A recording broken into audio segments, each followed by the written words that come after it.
नमस्कार, ये आकाशवाणी शिमला है। अब आप राजकुमारी चंदेल से प्रादेशिक समाचार सुनिए। आज के मुख्य समाचार।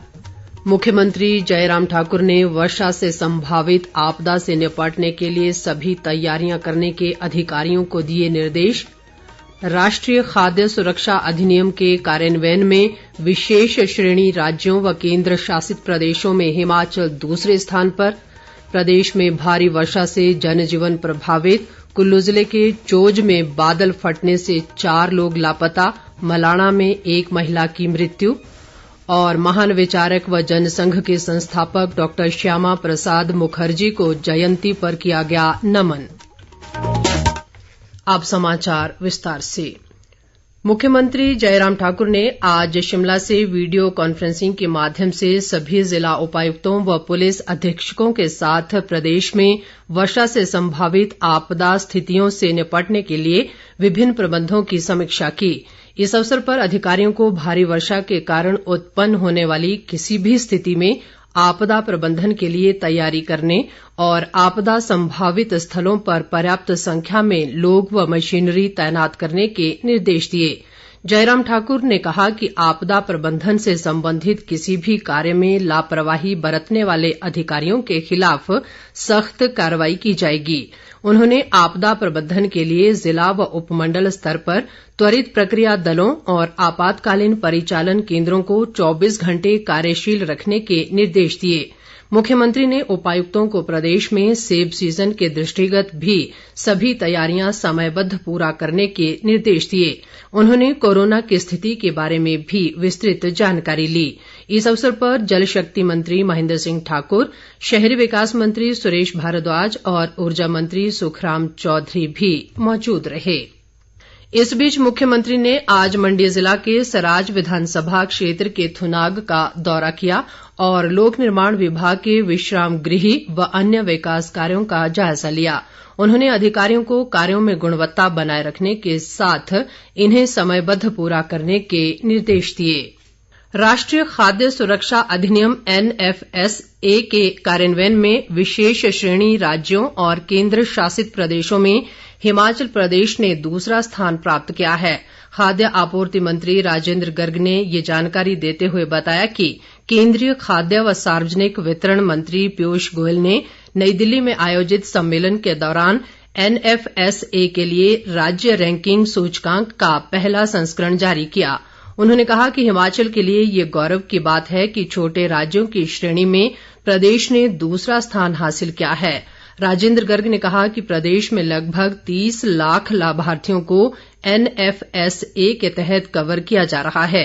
उन्होंने कहा कि राज्य रैंकिंग सूचकांक राज्यों और केंद्र शासित प्रदेशों द्वारा NFSA में किए गए सुधारों के आधार पर जारी किया गया है।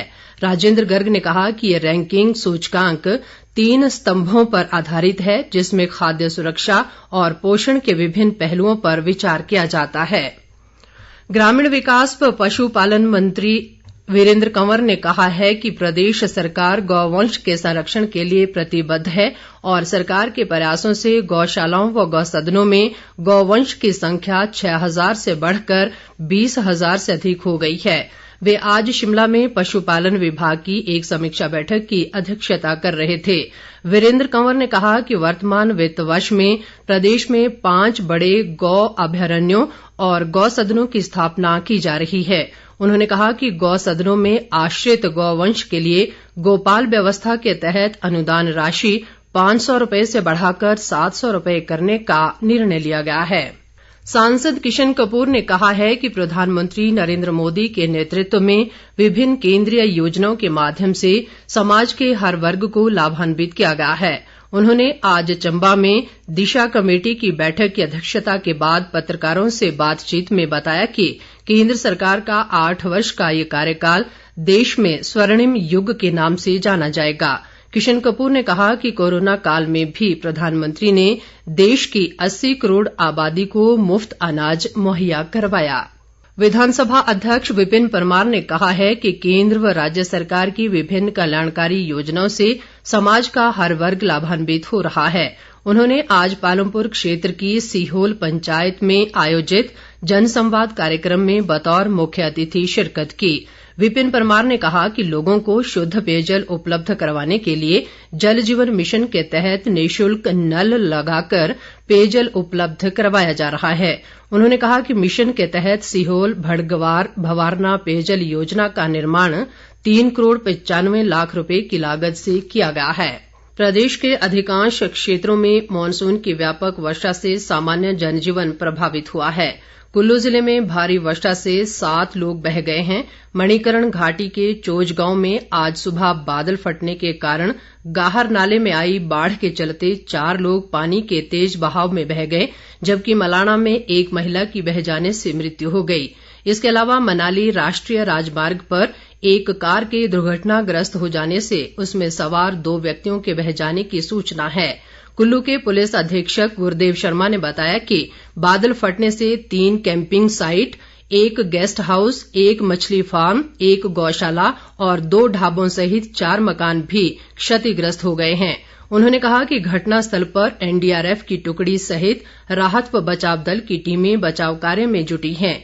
इस बीच शिक्षा मंत्री गोविंद ठाकुर ने मणिकर्ण घाटी के चोज में बादल फटने से हुए नुकसान का जायजा लिया। उन्होंने कहा कि प्रदेश सरकार प्रभावितों की हर संभव सहायता कर रही है।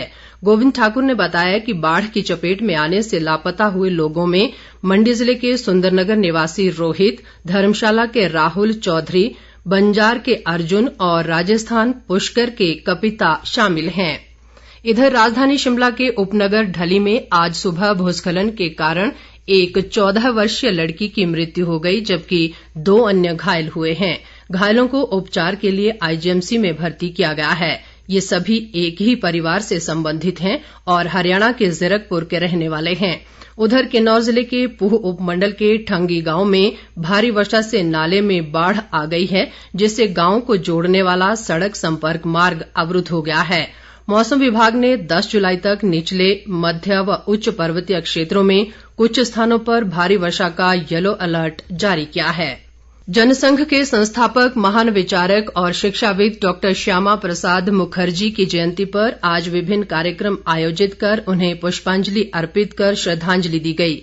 प्रदेश भाजपा द्वारा शिमला स्थित पार्टी मुख्यालय दीपकमल में आयोजित एक कार्यक्रम में मुख्यमंत्री जयराम ठाकुर और शहरी विकास मंत्री सुरेश भारद्वाज ने डॉक्टर श्यामा प्रसाद मुखर्जी को श्रद्धांजलि अर्पित की।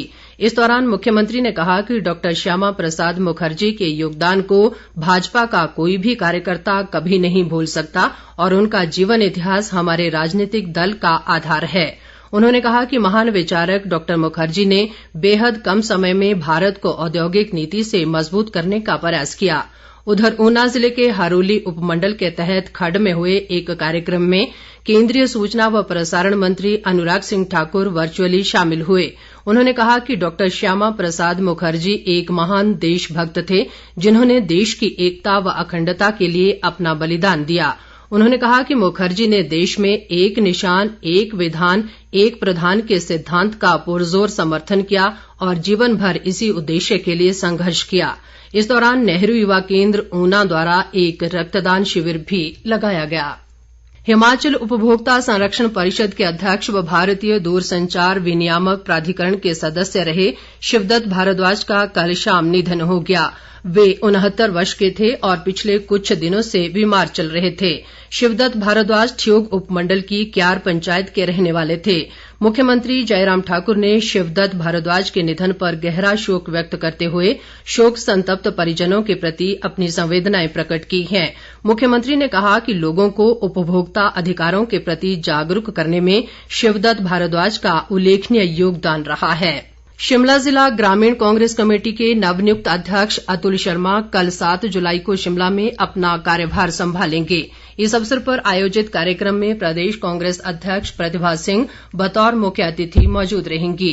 इसके अलावा विपक्ष के नेता मुकेश अग्निहोत्री सहित अन्य पार्टी पदाधिकारी व कार्यकर्ता भी उपस्थित रहेंगे।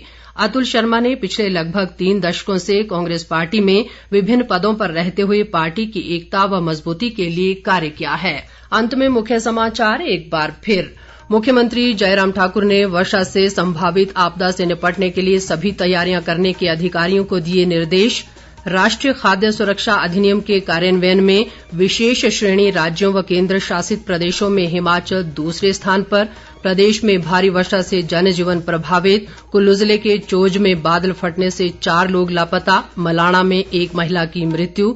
और महान विचारक व जनसंघ के संस्थापक डॉक्टर श्यामा प्रसाद मुखर्जी को जयंती पर किया गया नमन।